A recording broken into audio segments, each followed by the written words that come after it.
ଆଉ ଯେତେବେଳେ ଆମେ ପବିତ୍ର ବାଇବେଲ के देखसु से बाइबल रे किछि महापुरुष मानकर ना लेखा है जनता की सोलोमन सैमसंग डुबन दाता जोहन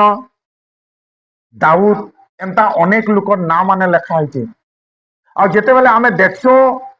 सोलोमन के ज्ञान और बुद्धि रे काना थिले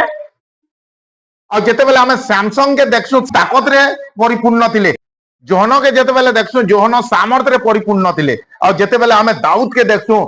दाऊद प्रभुंकर उपस्थिति रे काना थिले परिपूर्ण थिले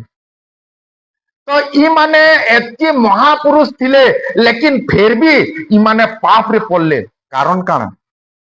प्रभु के चिन्ही ना पारले कारण काना फिर भी अधा बाटे से मानकर रास्ता बंद हो गला कारण काना कारण ईमानकर पाखे ईमानकर पथ के रास्ता देखाबार लगी लोक नेते सीधा सीधा कहबार के गले ईमानकर पाखे बाइबल बोलबार जिनिस नेते हालेलुया।